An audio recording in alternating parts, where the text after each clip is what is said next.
Hey, how y'all been? It's Yin. Welcome back to Yin Vision, where we talk about positivity, we talk about mindset, we talk about trying to build your inner mind, your inner sanctum, your soul, your spirit, keep your spirit up, your hopes up, so that you can achieve whatever dreams you're hoping to achieve, whatever the goals you have in life. I hope this information that I give you every episode strengthens you, gives you a bigger and bigger armory, a bigger arsenal, a bigger tool chest so that you can succeed in your life. All right. This is a kind of almost like an affirmations channel, an advice channel ish, a little bit on the light side of that. I understand that my advice may not be for everybody, and that's okay. I hope that something in this channel helps you.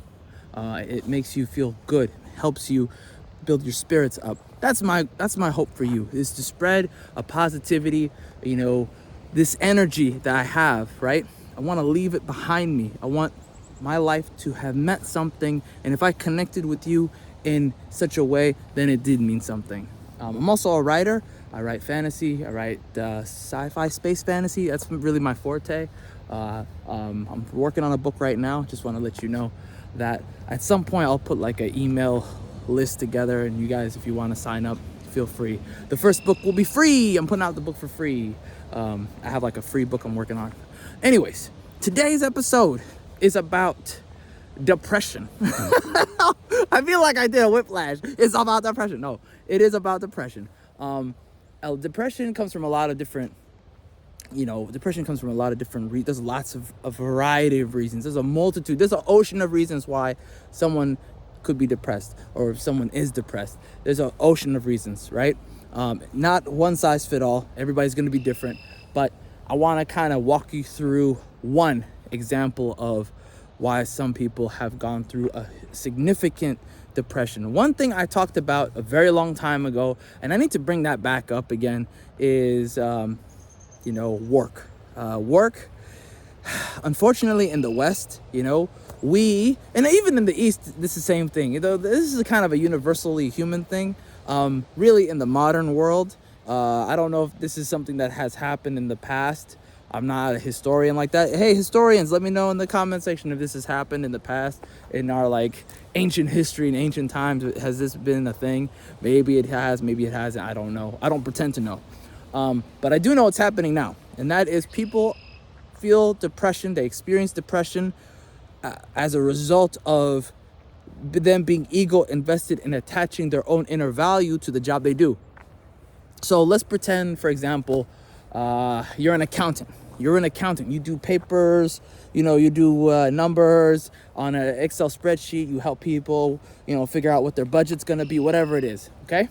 You're an official accountant with their bank accounts and stuff like that. And you lose your job.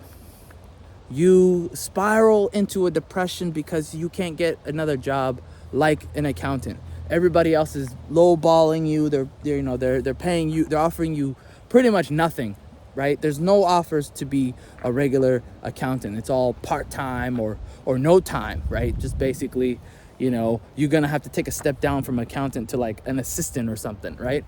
And so a lot of people, they're trying to make ends meet. They get a job that actually, or a slew of jobs, like they tied a bunch of jobs together, like McDonald's here, part-time accountant there, and all that stuff. And they become depressed because they've attached themselves to that previous job. Like their own, identity, their self-worth has been attached to that job. And so that's just one example that has happened to people, right? That is something that happens to people all the time, especially nowadays after with this whole wake of, the lockdowns and businesses being forced to shut down and all this stuff. But this has happened before, but it's only like been worse. It's been worsened over the course of the last few years. And so I want to talk to you about slowly but surely disconnecting your identity from the job you do. Your worth, your self-worth is not from your job. What you do does not define you. You have the power to define you. What you do for a living to make ends meet should never be your self-worth.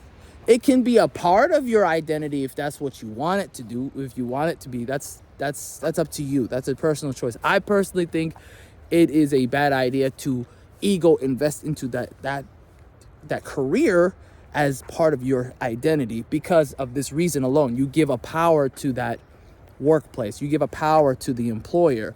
And I always want people to have an inner power of themselves. Like I want you to, I want you to have that identity. That is yours and yours alone, and no one should have it.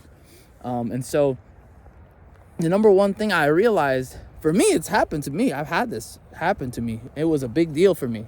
It happened twice in my life. The first time was when the economy crashed and I lost my job, and I spiraled into depression. It was bad. I was down in the dumps, and I was working multiple other jobs. I strung a bunch of jobs together. That example was basically me. I wasn't an accountant, but I was giving you an example of what had happened to me, right? When the economy crashed, I put all my pieces together, different jobs together, and I was like, here we go, a hodgepodge schedule. And I was running from job to job every day. It was normal. And so, you didn't have a chance to breathe. And also, not only were you busy, but you're also, down in the dumps when you're not busy. You're just sad. And so, ego investing in the job that you do, instead of looking at it as a paycheck, you can still take pride in your work. You can take pride in your work. There's nothing wrong with that. But there's a difference to me about you taking a pride in your work and you identifying with the job, right? Being a part of who you are. You need to, in your mind, visualize your identity first. Who are you? What are you about, right? Who is John? If your name is John, I'm just giving you an example. John Doe. Who are you? What do you want yourself to be? Imagine yourself to be. What is your ideal version of yourself? And how do you work towards that? Build towards that, right? I think that the people around you who mean the most to you are a part of your identity. The people you touch and the people who touch you, right? I think those people are also a part of your identity. What you do that gives you fulfillment in life outside of your job is part of your identity. I think how you see yourself within yourself is big part. That's a big pillar of who you are. That's like the foundation of who you are. Maybe your beliefs are a part of who you are. Those are all fine, right? Those are all fine. The combination of all those things will make you who you are, not the job you do 9 to 5, because the workplace could disappear one day. It could be gone, okay? And at the end of the day, you're still here. You're still standing, okay? And you are worth your identity. Your identity is important because you defined it. That's the value of it. Not what they give you, not what they told you who you were. You define you. Anyways, I just want to put that out there. I want you to feel the power of you identifying yourself. Put it on paper. Write down what you're all about. All the things that make you who you are.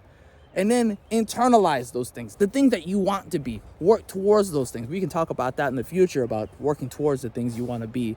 And so that's how you build a strong foundation, a strong identity. How your family may see you could affect that as well. You could probably incorporate that if it's positive, right? Accept flaws of yourselves and see if you want to change that flaw. Make little steps on fixing those flaws that you don't like. And then you have to learn the difference between accepting those flaws, which I'll talk about in the next video, accepting those flaws, and the ones that you don't want to change or can't change, right? Quote unquote flaws. And the things you can change, what do you want to do? What do you want to change and how are you going to change it? Put that on the paper as well.